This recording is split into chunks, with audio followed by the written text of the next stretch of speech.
Hello, welcome to Off the Shelf Reviews. I'm going to wing this one like a boss. And I'm Gary. And today we're going to review and discuss The Pianist, which came out in 2002 from director Roman Polanski. Iain, why don't you give us the synopsis? Well, my Jewish Polish isn't too great nowadays, so bear with me as I try to say this. We follow the story of Władysław Spielman, a famous pianist who is living in Poland in 1939. He and his family are Jews, and with the German occupation, we follow their story as they're forced into the ghettos, and then he is separated from his family as they are sent to extermination camps. We then try to follow Spielman as he tries to survive in the burnt out city. This is from director Roman Polanski, who's Yeah. directed some pretty big films like Chinatown, Yeah. Rosemary's Baby. Oh, classic. I remember The Ninth Gate as well. Yeah. But there is a lot of controversy around this director. This director who's not allowed to return to America for an outstanding warrant for his arrest. Yeah, he's allowed to go back. He's just going to go to jail. Yes. And the reason for it was that he is a convicted or an unconvicted pedophile. Yeah, he had a thing with a 13-year-old girl back in 77, I think it was, and when he pleaded guilty to it and was going to go to court and was hoping, I think, to buy everybody off like a lot of celebrities have done, and when he realized that the judge wasn't going to allow that, he fled to France, which obviously has an extradition issue, and has hidden there since the 70s. Now, Roman Polanski, man. When people say that name to me, just the films that he has made in his time are up there with Scorsese. Without a doubt, yeah. With the Coppolas, with some of the greatest directors of that time, I suppose, that generation. But he's had such a difficult life as well. I mean, all you have to do is look into the murder of Sharon Tate, who was his wife during the 70s, to the Manson family, and you think, fuck me, how the fuck did this guy even continue on after that moment? But he did. And Polanski is also a Holocaust survivor himself. Yes, that as well, which I didn't know until looking down to research The Pianist. But I'm going to personally try to talk about The Pianist as a film separate, and the Roman Polanski stuff, I don't condone. I think he should face up to his crime if he has committed this crime, but I'm not going to judge him. Don't judge the film on his... Yes, yeah. So obviously if you're about to hit the comment section like, whoa, fuck this fucking guy, just remember we're watching a film about a biographical film about a guy who did survive the Holocaust. And oh my fucking god, there are certain films in this world that I try not to watch because I just know what they'll be like when I walk into them. I'd never seen this film before. I remember when the trailers came out and I was like, Oscar bait, and it's a beautiful film. It is, but there was a couple of films that came out around this particular Oscar period. I think it was like Chicago, right? Yeah, and there was a couple of others, and I was just like, I'm not that fussed at this point in time with any of these films, and so I forgot about The Pianist. And when I sat down to watch it, I had no idea what I was about to watch. I had no idea I was about to watch a World War II Holocaust movie. That's why I Wikipedia my shit. That's why I wiki it. Well, well, it was a surprise, because I thought it would be the story of how this pianist, survives the Holocaust, and that is what the film is about. Yeah. But it's the fact that he hardly sees a piano throughout the film, other than the first hour. Well, when he does see it, it's some of the most uplifting points. Absolutely, yes. Adrien Brody, he's a great actor. Now, I know I slated this guy when we did the Predators review, because Predators isn't really a great movie, and Adrien Brody's character in it is a bit of a lone wolf fucking badass. I'm fast. Don't forget, I'm fast. But realizing that he did Predators after this movie, all of the emotion, all of the anger and hatred that he had at the end of this film towards the Germans, towards the Nazis, you know, he took out on those fucking predators. So I'm going to watch Predators again to see it from a different view. It's like they abducted Spielman. They expected Spielman, and Spielman was like, fuck you, you know, I'm fast. Adrien Brody, you know, brilliant in King Kong. Splice was another good one. Yeah, I really like Splice. And he went through a lot of method acting for this film. I couldn't believe what he did to himself. You know, he sold his apartment, his car, cancelled his telephones, didn't watch TV for ages, went on a massive diet. You know, he isolated himself from the world in order to put himself in the position that he ends up in this film. Yeah, but it starts off in Warsaw, 1939. You know, you got that black and white footage playing over, just everybody going about their normal days, and then it cuts to Brody at the piano, Spielman just playing over the radio. That's his job, and you can see that he loves it. And Adrien Brody went through some difficult training to prepare himself to be able to play the piano fluently on camera. You know, he was I think he was doing it for like 4 hours a day, and Polanski was just on his back, do it again. It had to flow while the camera was on. It had to look realistic, like he was playing the piano. Yeah, and he is. He is so much that in this opening sequence, the Germans attack and start to invade Warsaw. The bombs are dropping in the background. The bombs are dropping. Yeah. There's gunfire. Things are exploding, and the people on the radio, people running the radio station, they don't know what's going on, so they're just getting Spielman to keep going, and he is just still playing. Like, what do we do? What do we do? And then they cut him, and he's got to get out with all of his friends. But it's just so weird because he runs down the stairs, meets that girl, and they stop and like have a conversation in the middle of this fucking invasion. Yeah. Well, I mean, they're not really sure how far the invasion's going, if it's full scale yet or anything like that. It's only when, you know, he starts to get back to his family and they start saying how France and England are now declaring war on Germany, and they're like, well, I guess it won't be so bad after all. Oh, God. That's one of the worst things about this movie is fucking 2020 precognition, hindsight. You know what's coming, even without wikiing it, knowing that this film was about a Jewish family in Warsaw in fucking 1939. The family are awesome. Maureen Lipman playing Eduarda, the mother. I remember her. I'm pretty sure she was in a TV advert for like BT back in the day. So I remember her mainly from British television. Right. You know, her husband, Sam, played by Frank Finlay. I'm pretty sure I remember him from Life Force because I was looking for his filmography. Right. But I couldn't. He had such a long cinema history that I'm like, this guy is a classical actor. You know, you can see it. Mother and father are there. You've got Spielman's two sisters, Regina and Helena, and his brother Heinrich. And I'm fucking dying 20 minutes into this film because, well, I already know Spielman survives. Okay? You know, we're not talking about some fucking lovely Marvel Disney fucking epic where superheroes are going to come in and save the fucking day. Nobody is going to protect these people while those fucking Nazi bastards are walking around. No. So they have to endure. And, you know, it's one of those sequences where the father is just walking down the street. Oh, my God, and yeah. You know, and the whole family have said, we are not wearing the Star of David armbands. We are not being branded. We're not being branded. Very next shot, they're all branded. And the father's walking down the street, and two Germans stop him, smack him, the slap across the face, and then they yell at him to walk in the gutter. Doesn't deserve to walk on the pavement with everybody else.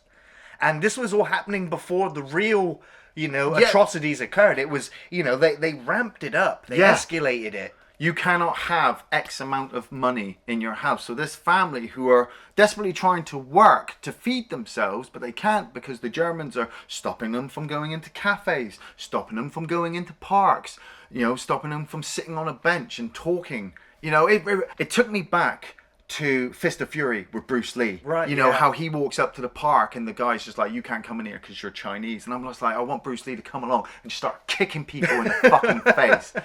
But he's not. No. And so this family, they're trying to see the positive side and everything.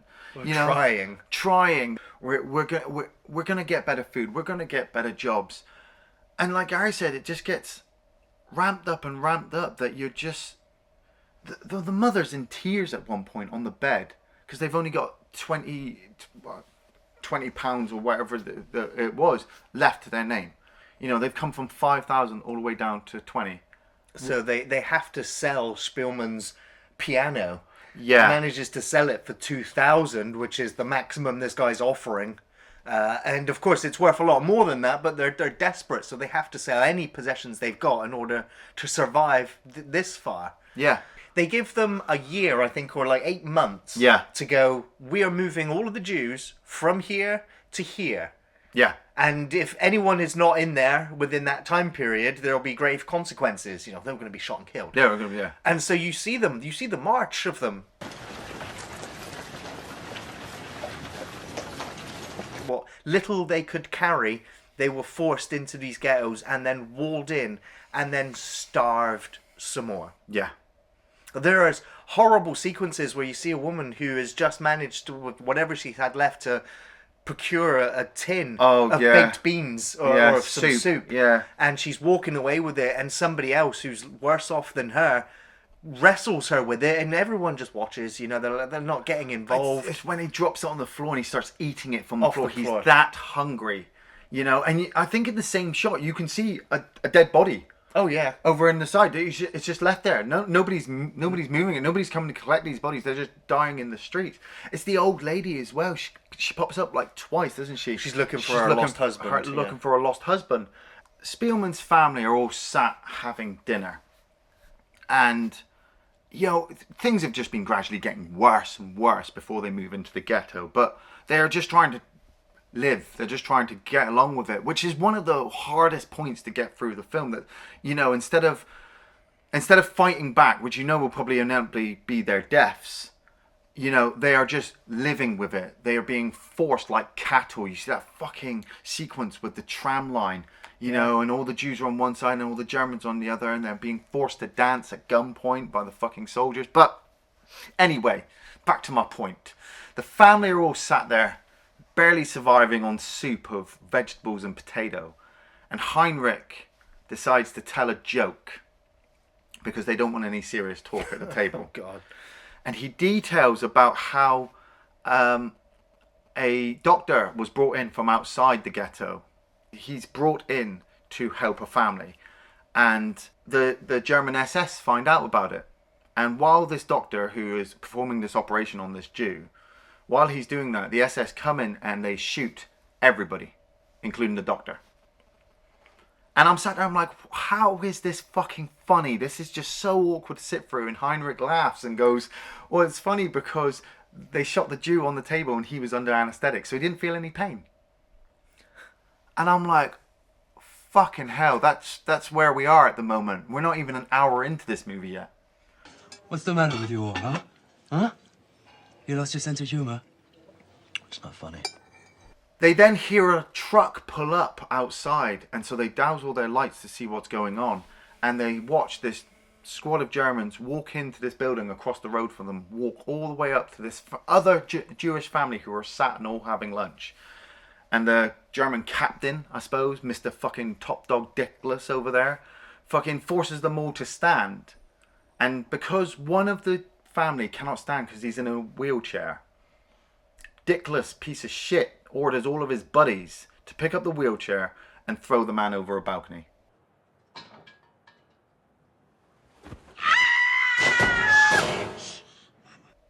And you watch the whole thing just like the Spielman family watching from across the street in horror.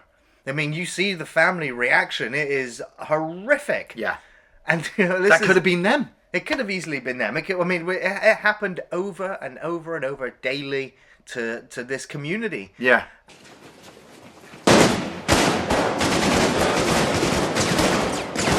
I never realised this, but there were Jews who were taken and made into a kind of Jewish police force. Yes. Yeah. You know, And they were just as fucking bad as the Germans. Well, it's because, I mean, They were trying to survive as well, yeah. they were trying to survive themselves, but in the end, none of them did. They were all sent to the camps or executed themselves anyway. But it just meant that, you know, the Nazis didn't have to do the heavy lifting. They could just go, they'll beat themselves. Yeah. Yeah, and that was probably the only thing that I was able to help get me through the first hour of this film, is knowing that there's just going to be a big kickoff at some point with the Allied invasion. You know, Berlin will fall.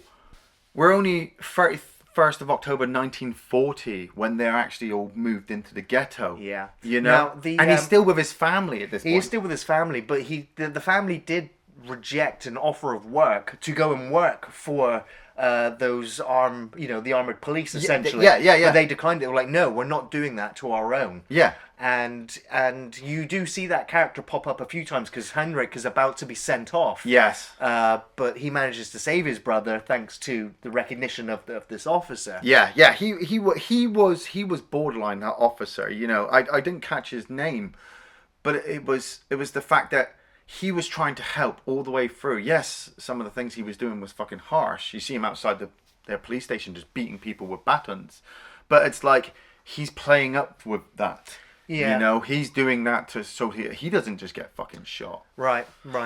And so, you know, the time in the ghetto is horrible, and it gets worse because the trains start coming and taking people away. And of course, we know where those trains are going, you know, and the family are confused, like, oh, maybe we're off to work, you know? Oh, yeah, and you get that awesome scene with the doctor who just says to the Spielman's father, he just says, what are you thinking? What are you thinking? Look around. Do you think that cripple's going to do much work? These pregnant women, the old folk? They are exterminating us. And the dad stood there like, no, I don't think so. Yeah. And this doctor's like, there's 500,000 of us here. We could just rise up. Yeah, a few of us are going to die, but at least we'll fight now. No, they wouldn't allow that to happen. And I'm like, oh man, there were points where I just wanted to turn the film off because I was just like, I don't know if I can really make it all the way through Watching this. them all boarding the train, that was when I was just like, I was in tears. I was just like, this is horrible. This is horrific. Watching, you know, it's the brutality of the German officers and the harshness of the reality of where they're going. You know, when that, you know, you see people getting beaten and people getting smacked, and Spielman is pulled away from his family. Because the officer is there again, and he's like, what are you doing here? Don't get on this train. Go. And Spielman goes to run, and the officer tells him, don't run. Yeah, walk. And walk. And in the original script, he told him to run. Yeah. But Polanski was the one who said, no, don't. I know that's what was in the autobiography, but in my experience, somebody did that to me and told me to not run. So he changed the script because that's what happened to Roman Polanski. And so you see Spielman slowly walk away and get round the corner as you see the tram doors get closed. And his dad locked. is just there screaming, isn't he? His dad's looking for it. There's a pregnant woman being forced on board. You know, the doctor, who's obviously trying to incite a rebellion, he gets beaten the fuck out of. And, I mean, you say it's harsh. I mean, we've already gone through so many harsh steps up to this point. We've seen the family die across the road. You know, there's a sequence where Spielman actually gets his family work visas so that they can stay in the ghetto and not go off to labor camps. But these delaying the inevitable. These certificates don't mean shit. It doesn't mean anything. And, you know, they're in an even worse hovel than they were before, where they're pulled out at night time. And some of them are just pulled out of the line, including Heinrich and Spielman's sister.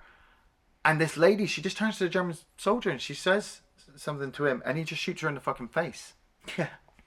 You know, we've been following two other characters as well, Majorek and Yehuda, who, I don't know, they're kind of like the black market dealers of the ghetto. Yehuda, played by Paul Bradley, I recognise from Red Dwarf as one of Lister's buddies. I also remember him from the TV show EastEnders, if you ever see that. And he was amazing in this. I really started to get behind all of the acting in this because they were them. Yeah. You know, I was seeing the actor, but I was hearing the character, and so I was just getting drawn in with him. And Yehuda is there speaking to Spielman at different points, like, I'll help you, I'll get you this, I'll get you that. And he's helping to the point where everybody is forced onto those fucking trains. And Spielman races back into the ghetto and heads back to Yehuda's apartment. Now, Yehuda had 2 sons and a little girl and a wife. And when you come around that corner and you see them all just splayed out on the floor, gunshots, I shit you not, I paused the fucking film and went and had a cigarette. I had to have a cup of tea and just fucking brace myself for the next hour and a half that I was going to make through. It was, again, another horrible sequence was when they're in that courtyard, that holding area before they get taken. And, they're all starving. There's people dying. There's the child with an empty, bird cage. Oh, the woman with the baby. The woman with the baby. She suffocated her own baby to stop the baby screaming to alert the German officers that were there, and she suffocated and killed her own baby. And she's just inconsolable, just screaming to the annoyance of everyone else around her who, sympathetic to her, but at the same time, they're in the shit.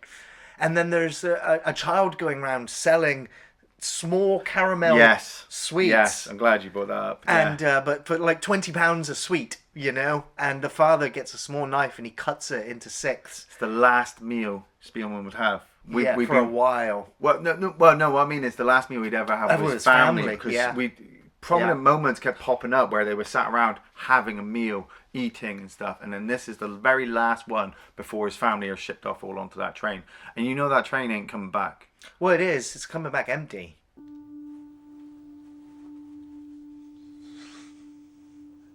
Spielman is now alone in the ghettos. I mean, some of those shots of him just walking down the streets, seeing the empty buildings, the briefcases, the briefcases everywhere. They were absolutely brilliant. And he heads back to the restaurant that he'd been working at through the film, and he comes across his buddy who's hiding underneath the stage. And then it kind of cuts, and he's in a kind of a work labor group. They're being taken outside into Warsaw, into the city, to help take down the wall and help rebuild and things like that. And it's such a dramatic change. All we've seen are grey buildings and death and misery inside this fucking ghetto. And then you come outside and everyone's just doing their normal day, having chats, seeing friends and all that kind of stuff. And I'm like, right next door, Spielman has hooked up with Majorek again, and they are building up to a kind of revolt. Yeah. They're sneaking guns into the camp so that they can start organising. They're trucking food and supplies over as and when they can, and trying very hard not to get caught. Yeah, and Spielman is fucking in on this. He's, you can kind of tell that he doesn't want to. He hasn't wanted to throughout the film, but now he's alone. He's ready to go. But there's that fucking there's 2 major points that fucking was breaking me. It's that one point where they're walking down the street and the Germans are drunk. Yeah. And he just starts beating on the Jews for no reason, just because he's drunk and he's got a baton, and then he forces them to sing. So Majorek comes up with this song, rouse the spirits, let's fight back.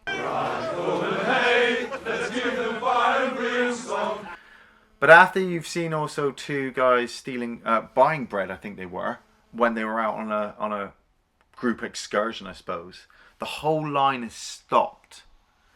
And individuals are all pulled out of the line. And one of the workers who'd been trying to help Spielman by saying to him, don't run off and talk to that girl.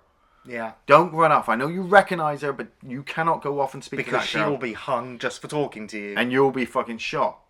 He's pulled out of the line as well. And we just watched this fucking soldier pull out a pistol, force them all down onto their faces, and shoot each one in the back of the head. It's horrible because he gets to the last one and he's out of ammo. Oh, man. And you just watch him take the clip out, put it in his belt, put the next one in, cock the gun and pull the trigger and kill him.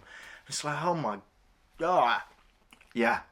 It's horrible. It's horrible to watch. It's like, cause you put yourself in that position and it's... Well, that's it. I was going to say, you did say this to me before we started recording, what would I do in that position? And at that time, these people were they were so numb. They were doing everything that they were told.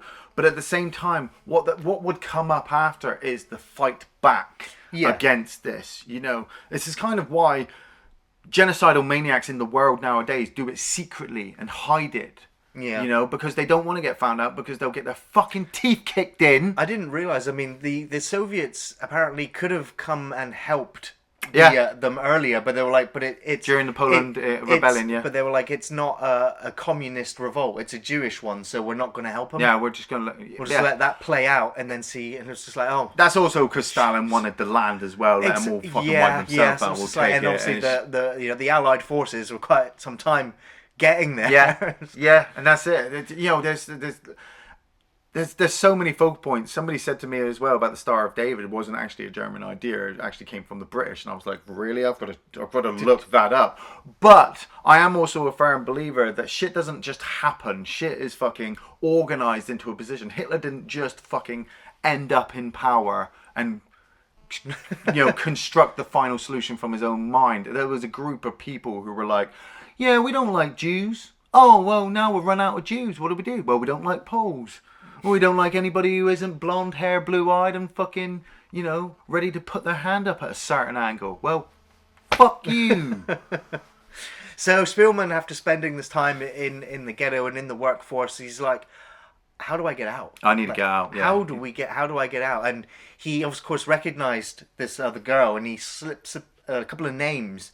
Somebody else in the camp with him who works outside to get a message out. And of course the next day he comes back and says, I've got you this contact, go here at this time. You see Spielman in the alleyway, it's empty, and you see this figure walk out and then walk into a building to which he follows. Yeah, I'm pretty sure she was Polish. I don't think she was German. I think she was Polish. So was her husband. Yeah, and they offer him sort of sanctuary, a small reprieve. And they're like, look, stay here. We're going to take you to another flat tomorrow night. We're going to where hide you'll be safe and you can hide. We have a flat for you near the ghetto wall, but it's safe. But it just, every time there's an uplifting moment, like him meeting that girl. I thought she was like his love interest. But it turns out that, she was married already. She was already married and they were just really good friends. And I was just like, well, that's really nice, but that still means that he still hasn't met the one, thankfully, fucking hell, because anything could have fucking happened to her at this point. But, they help him to get this flat. And he is just hiding out there. They're only able to visit him every now and again. But he watches the fucking he watches the ghetto fight from his window, because he knew that they were getting ready to fight back. He doesn't. I don't know whether he's not the sort of person to pick up a gun and fight back. No, he's not a fighter. He's not a hero. Yeah, well, that's it. He's not. He's a pianist. Yes, he's a pianist. He hasn't trained all of his life to fire a gun. He plays piano. He loves classical music, and I was constantly hearing the music throughout the film. About 80% of the music is Chopin. Yeah, the French musician. Yeah, it made the scenes. It just that, like I said, was the positivity, because I knew that he still had that. Yeah, he still had that. But he watches the ghetto rebellion from his window and just watches the fucking, you watch a few Germans get killed, which you're kind of happy about. I was kind of happy about. Nazis, not Germans. Yeah. But then you see them go in there and they wipe everybody out, and he speaks to the girl, and she says to him, like, at least they fought. They died with dignity, and he feels kind of bad that he wasn't there with them. And she's like, no, you're where you are. You're going to make a difference. Yeah. And you're like, yes, all you have to do is just survive. That's the key thing, is survive. They didn't expect it. Nobody expected it. Jews fighting back. Who would have thought? So Spielman is hiding out in this apartment. He's been left alone because the two friends that have helped him, they've been taken. So there's no more food coming. And he's been told by the guy who gave him the apartment that, if you're gonna go, don't let them take you alive. But here's an address if things get really, really bad. And Spielman is just hiding out, and I started to really love these sequences. I didn't realize how alone Adrien Brody would be in this film. He is literally just hiding in apartments on his own, and you're just watching him get ill. You're watching him get tired. He's starving. He's scraping by with water and grain and stuff that he can find. He's lying there at some point. He's just in his bed, just staring up at the fires, that you can see on the ceiling. And he causes a noise in this apartment, and he goes to leave because he's like, fuck, people know that I'm here now. And this lady comes out of her apartment next door, and she starts questioning him. And for a point, you think, well, maybe she'll help. You'd think. But she just starts screaming, Jew! Yeah, because he hasn't got his identity card. Yeah. It's a Jew! And it's like the worst thing ever to be that at this point in time, because you'll get beaten in the streets, and he has to run out into the snow. It's Jew! Stop there, Jew! Don't let him out! And he practically dying already, and now having to go out into sub-zero temperatures. He'd been given this address, and if things went bad, he was to go to this other place. When he gets to this new apartment, he comes across the lady Dorota, played by Emilia Fox, and comes across her husband, and they're wanting to help him as well. They give him a new apartment, and they're building up to the Polish rebellion against the Germans, because, like we said, after a while they ran out of Jews, and they were like, well, fuck everybody, we're just going to start shooting everybody. And like Gary said, the Russians were on their way, but then they went, it's all right, we'll just wait here, which was a bit shit. And you see Spielman seeing from his window the attack on the police station. I think it's a hospital. It's a hospital right next door. And was it the guy says to him, I bet you it scares you to be here so far in the lion's den that they won't even think to look for you here. Yeah. I'm like, oh man, fucking, that doesn't make me feel any fucking better. No, and of course as time, we watch time progress, and he spends a lot of the time just looking out the window because he has to remain silent while he's there. Yeah. I love the fact that there's a piano in there, and he sits at it, and he starts, you see the fingers moving, and you hear the piano going, and I'm like, what are you doing? Like, they're all going to hear you. And then the camera reveals that his fingers are just above the keys, but the sound is in his head, and it's keeping him going, and it's pretty uplifting. Yeah. That's what's still within him, and that's what's getting him through these moments. But then partially I also felt that it was him almost breaking. Oh, yeah. His mind is on that cusp. Like he could just kill himself at any point. There's the radio producer from the beginning of the film turns up, and he's like, "Yeah, I'm here to help you. I'm basically taking things and selling things to get money for food to help people." The one with the gold tooth. Yeah, fucking cunt. But he's just it's hard to get things to sell at the moment, and so he takes off his watch, and he's like, "Well, you can sell my watch. Food is better than time now." Yeah. And that producer guy was like, "Yeah, I'll take your watch." And never see him again, never returns with food again. And you find out later on that he's been taking stuff from everybody and disappears. Yeah. It's like, you fucking roach. Just fucking left them. And he, Spielman, he gets seriously ill at this point. He's on his deathbed at this point. Yeah, they have to get a doctor in for him, and the doctor says, look, he just needs to rest. He needs some food. He just needs to get his energy back. And the lady and her husband who've been helping, they give him the information that the rebellion's coming, and the Russians are almost here. But obviously, like we said, how that turns out. Watching the rebellion, though, I mean, it was filmed so brilliantly that you felt like you were there with Spielman. Oh yeah. Because Spielman is watching it. You're watching rockets fire across the street from balconies. You're seeing Germans being shot down in the street, and then. Even though it's not wide scale, like some of the battle sequences, I was just like, they only gave you this tiny little segment, but in your mind there is a war going on. There's a whole war going on, but you're only seeing like this one little section, and it's like when you see all those Polish people running down the street and they're firing back, and I think that the lady gets shot in the back and just slumps onto the floor. And they have a tank. Oh yeah, you might as well swat a fly with a rocket launcher. And he can't get out. Spielman wants to escape, but he can't get out. Right, because they lock him in there for his safety. Yeah. And the tank starts blasting the building that he is in. And of course, walls are coming down, ceilings coming down. Eventually he manages to get into another apartment because the wall's caving in. before he eventually escapes. But it's... He doesn't really escape very far. He hides behind some bins, but has the good sense to go into the hospital across the road and, you know, try and look for supplies. And he's waiting in here, and they're just coming along now and picking up bodies and making piles and burning them and destroying the city. I mean, I only found this out, but you know, while the Russians were waiting outside, the Germans just went around and destroyed 85% of the fucking city just because they could. Yeah, they just explosives and flamethrowers destroyed 80% of Warsaw. Well, yeah, you know, we might as well hide the fucking evidence that we've committed atrocities here, but you know, we'll just make one big fire pile. Assholes. Yeah, and so, you know, we watch Spielman escape the hospital barely. And he takes a couple of injuries to his leg as he falls from some heights. When he climbed over that wall and you saw the city, that was a beautiful fucking shot. It was amazing. I mean, the set design for the whole film is phenomenal.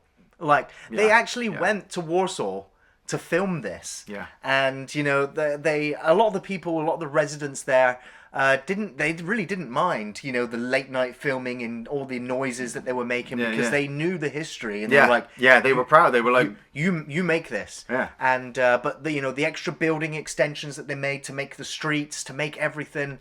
You know, Polanski was asked when he was on set, he was like, how does this make you feel? And, you know, Polanski at the time was like, look, all of you actors are, you know, are all in costumes. You're all the parts you are, you know, but I can see all the film crew and everyone around me. So there is a disconnect. But what we see on screen is exactly how it was for them because, you know, they had the historical document, the biography that was written within the 3 years after all these events occurred, which is, you know, the shortest distance of time before any material about these situations actually came out. So it got to be as historically accurate as it could be. There's a couple of continuity issues with the filmmaking. There always is. But there always is. You know, I think like the girl that you mentioned that slumps over and gets shot. Because later when he's escaping, he's crawling around and there's that horrible moment where he plays dead. Oh, God, yeah. And I'd mentioned this in the Ravenous review. It's just... You know, it's a horrible, horrible feeling just to be play dead and hope not to be caught by these Nazi officers covered with all these corpses. But I think in the continuity, I think her position has shifted slightly from where she died. A couple of inches just to make it more impactful. But, you know, the continuity, the filmmaking is phenomenal. The sets are phenomenal. But that location... was they were looking for ages to find where were we going to find this because Warsaw was all rebuilt. Yeah, but there was a Russian military location that the Russians were like, you know, we don't need this. You can buy it from us, and so the film crew brought it and then blew it all up. To make it look like it does in the film, and because that was it. That when he climbed over the wall, I expected like a CGI matte painting or something, you know, and it the cut. It's real. But when it rises, I'm like, that looks fucking real. Yeah. And then Adrien Brody just starts walking in among it, and you're like, oh my God, he is alone. He's more alone than he was a fucking hour ago when he lost all of his family. He is massively, hugely, completely on his own and surviving barely with what's going on. And he ends up finding a house, making his way inside, and is, you know, just barely searching for food. And he comes across this tin of gherkins, and there's no tin opener. So it's so desperate. Yeah, and it's when he's got the fire poker and he's got no effort in his arms at all trying to bang this thing down. And he accidentally knocks the gherkin tin onto the floor and it rolls and the camera rises and you just see these pair of shiny army boots. I was literally at this point just waiting for a gunshot. Like before it even panned up, I was just waiting for the gunshot to go off and it to end. Yeah, well that was it. I knew it wasn't because I already knew what was going on. And it was frightening. It was one of the most frightening images. Yeah. And we're introduced to Captain Hosenfield, played by Thomas Kretschmann. Wow. I put him up there with... Well, initially, when I first saw him, I put him up there with the fucking Nazi fucking Jew hunter from Inglourious Bastards. Because it's the attire. It's the image. It's that, you know, unless they're melting after looking in the Ark of the Covenant, they look all the same to me. But he starts talking to Spielman. asking who he is and what he's doing here, you know, and like you said, you're just waiting for the gunshot because that's all you've seen. And Spielman explains, you know, I'm hiding. I'm a pianist. And I like that because the German says it's an appropriate name. Yeah. And because Spielman is in German, or it can mean minstrel, Yeah. or music player, and so he's like, okay, well, follow me. Yeah. And he shows him a piano, and he's like, well, Play. if you're the pianist, play something. But Spielman's hands had been getting worse and worse throughout the movie. You know, he hadn't been practicing all the time. He's starving. But it's in here and in here. Yeah. And this is Yeah. the best sequence, the most memorable sequence, and my favourite scene in the film. And it is... You see the soldier, you see the officer moved. Absolutely. I mean, do. it's the music that has kept Spielman alive to this point, and it's the music that he plays that will help him survive the war. Yeah. Because he melts. I mean, this it turns out that the officer has already helped other Jews up to this point. There was lots of them who did. There was lots of them that did, and it shows, you know, that there's good and evil on both sides. It's not just black and white. Yeah. But this sequence and the piece of music itself, the way it plays out, no dialogue, just like 7 to 8 minutes of the music and their expressions. Yeah. And then, you know, you're waiting for the music to end, and it doesn't. It you know, it's sort of one of those things that lingers. Playing the song, you know, it's one of those bits. songs that you think it's ended, but it doesn't, but you know when it's over because the silence then just fills the room again. Yeah.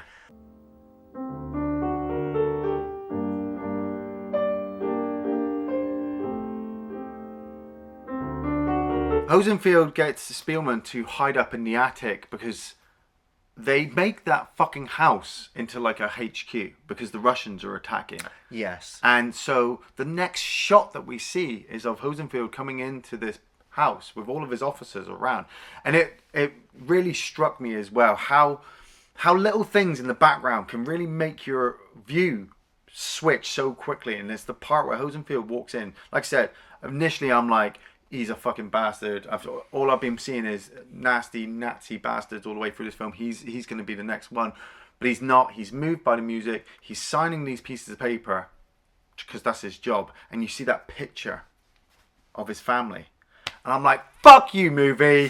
Fuck you. Fuck you, because I know what's going to happen to this guy, okay? And it's like, oh, man. Oh. And he starts slipping. He starts slipping Spielman, who's in the attic, food. And supplies. He gives him a tin opener. No, when he opened that tin opener, I was crushed. I was man, I was just like, that guy, you know. And as the Russians are properly invading and the Poles are turning the scale of the battle round, you know, all the Germans are leaving. And Hosenfield gives Spielman his jacket. Yes. And they have parting words. And we're left alone. Again, Spielman is left alone in the attic. You know, the next thing we see is that fucking truck coming down the road playing the music. It's playing the Polish national anthem, which is why Spielman's like, that's safety. Like, that's got to be safety. But at the same time, I'm like, looking around, this could all be a hallucination. His mind could easily just have broken looking for more freedom. But he comes out. He tries to get himself helped by these Polish people who are coming back out of the city. I think it was Russians. Well, these saviors are coming into his life, but because he's wearing this German coat, they start shooting at him. I was like, that's the end of Night of the Living Dead, you know.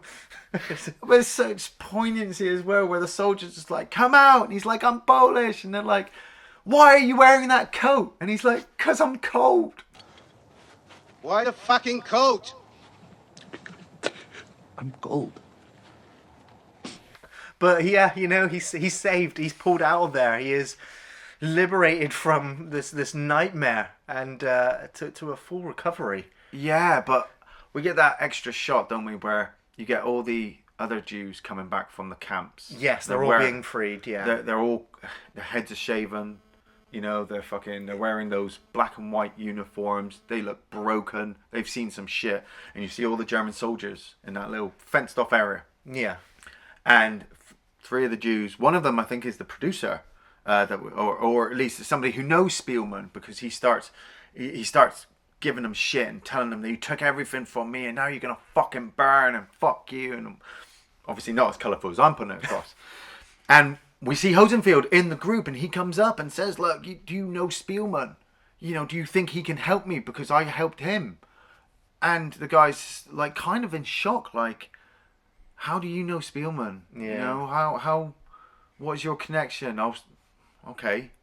You know, and like you said, it's that whole good and evil thing immediately starts shifting, because, you know, now it's down to this guy to go back to Spielman and try to do some good. Yeah. You know, to try and bring back. Which he did do. I mean, Spielman got word that the officer that saved his life, essentially, is in a concentration camp in Soviet Russia. Yeah, but and so he did try quite a few attempts to get this man freed, but to no avail. Yeah. The German officer that helped him did die in one of those camps. 1952, I think it was. 1952, yeah. And he was awarded, obviously post his death, a medal or a gratitude token for all of his help. For all of the help and all of those that he did save in that horrible period of time. Yeah.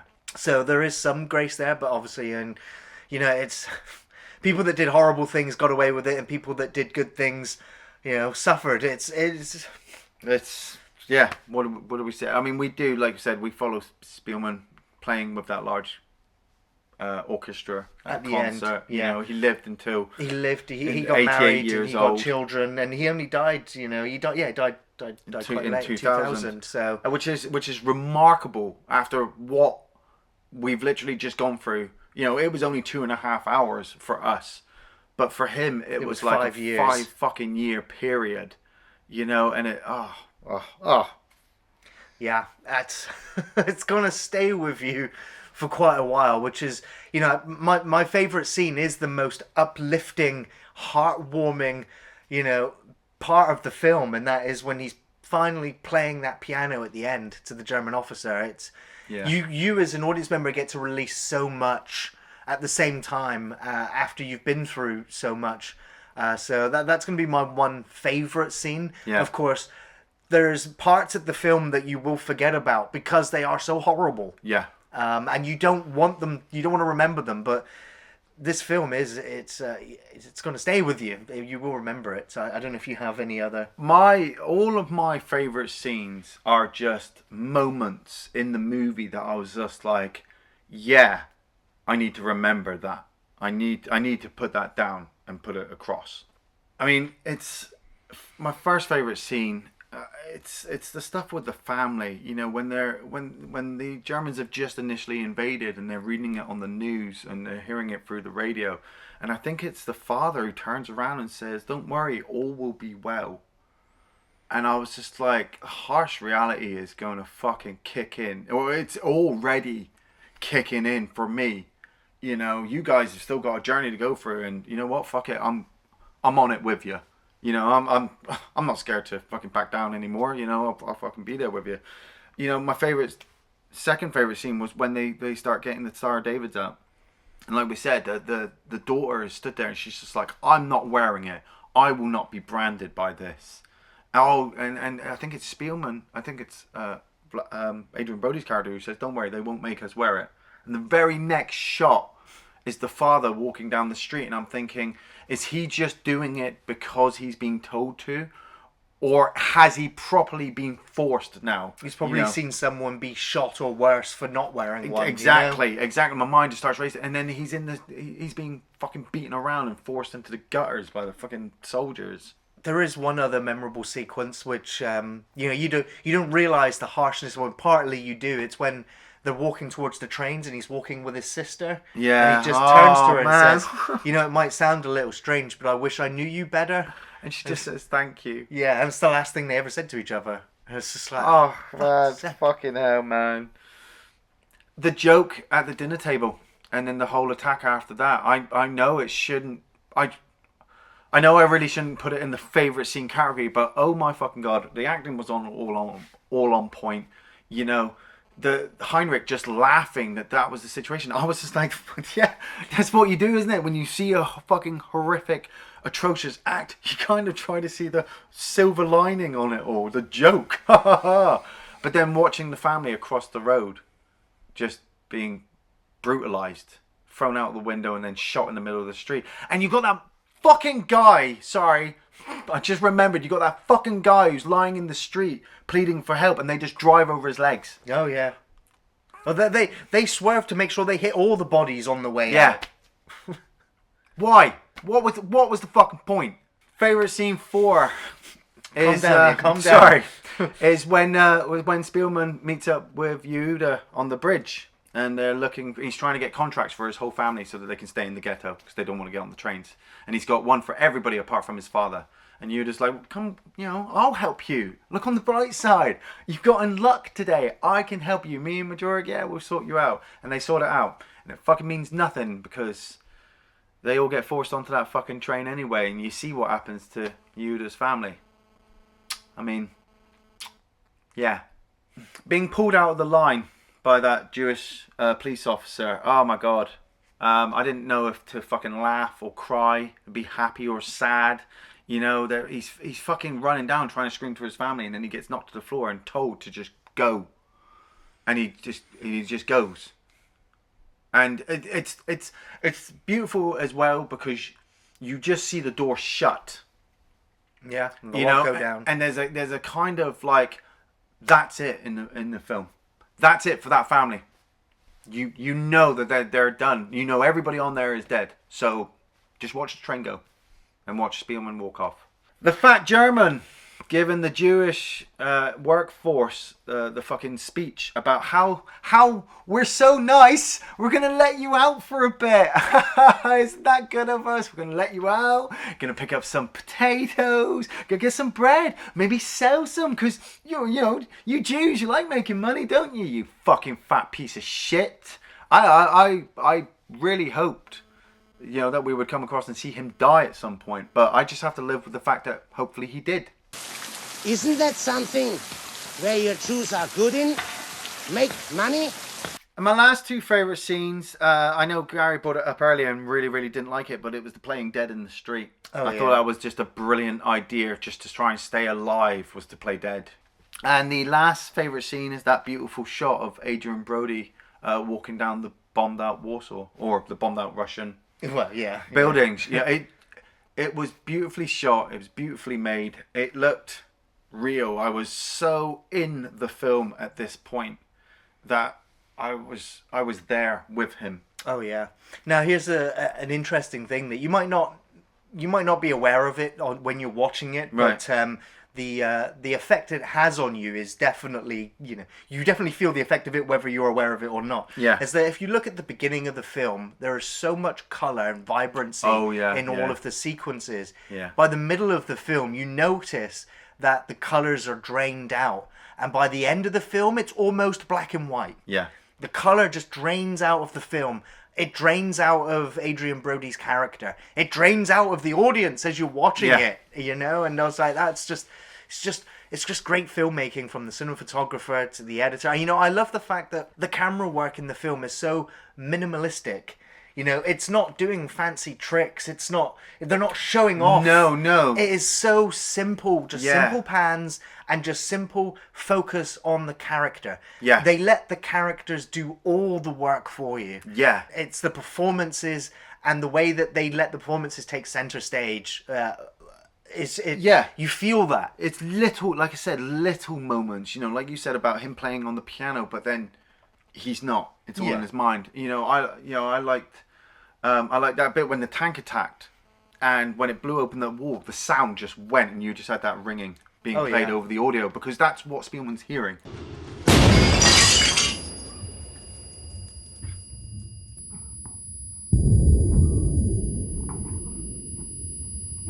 90% of the film is all from his perspective. There's only a few instances like the camp at the end or his father on the street. Most of it is all with Spielman's perspective. And that was so beautiful. Adrien Brody, I don't want to even say he carried this film. He was in it. If there's one film that people go, oh, name me a film that Adrien Brody is good in. Fucking Pianist. Yeah, I mean, he won best. He is the youngest ever male actor to win Best Leading Role. Wow. And he's also the youngest at the age of 29. And of course, I mean, this film also won other Academy Awards. It didn't win Best Picture, but Roman Polanski won Best Director. And I think he was also the eldest director as well to ever win an Academy Award. Yeah, so, this film was given its dues at the Academy Awards, which is a strange occurrence as it is. Well, I mean, it's not really with all the fucking back history with it all. I mean, if he wants to hold... Talking about Roman Polanski now, personally, I believe if he wants to hold those titles, he's going to have to face up to his crime. Or his past is always going to tarnish his work. Always, yeah. We say the same thing for fucking Bill Cosby and Kevin Spacey and a whole lot of fucking other bad guys out there. But then you look at what they did in the artistic sense, I suppose, and you're like, right, well, I'm just going to take this. Oh, yeah. Separate it. Yeah. Adrien Brody worked well with the director on The Pianist. Who's the director? You don't really want to know. But so it should come as no surprise that this film gets a high recommendation from me. Almost the highest recommendation I can give, really. It's great. It is, dare I say it, a masterpiece. From the actor's portrayal of the loss, of the confusion, of the anger and the powerlessness, the atrocious actions, the emotional impact of the music over the harsh reminder of past travesties. It's realistic, it's raw, it's very memorable, and you will be engrossed from start to finish. And so this film is an emotional and psychological and spiritual gut punch throughout. Yeah. But it's one that you should watch because it is a very well made film. Yeah. I wrote this down in my notes when they when they forced all the Jews onto the train and closed the door and sent them off. This shit should never be forgotten. No. Okay, never. And I know what people will say. Well, it happens all over the world, Iain. You can't try to remember. Oh, yes, you can, because if you stay in a certain mindset, you'll just fucking take whatever's handed to you. That's exactly what these people went through. They were beaten down and forced, like in any of these situations. But it's the fighting back. It's the voices that obviously came out after it and said, hang on a minute, you can't fucking do that. That's actually some of the most positive moments in the film. They're the most tragic because you're just watching people get shot and killed and beaten and whatever. But they fight back. And you follow Spielman throughout this film going through some of the fucking most harshest things a human being can ever fucking go through. And he manages to come out relatively unscathed and on top of it at the end. And all of the bad guys, I suppose, fucking pay the price. I've said my thing about Roman Polanski, and you can say whatever you want in the comment section. It's not like I don't care. I'm going to read them anyway, but just don't be too harsh. You know who I'm talking to. But like I said, this film is amazing. It is beautiful. The acting is just fucking phenomenal. The set images, the interactions from all the characters, everything really, really, really fucking works. And if you're a fan of cinema, you have to watch it. This film has now prepared me to go and watch The Boy in the Striped Pajamas. Right. Thanks for watching Off the Shelf Reviews.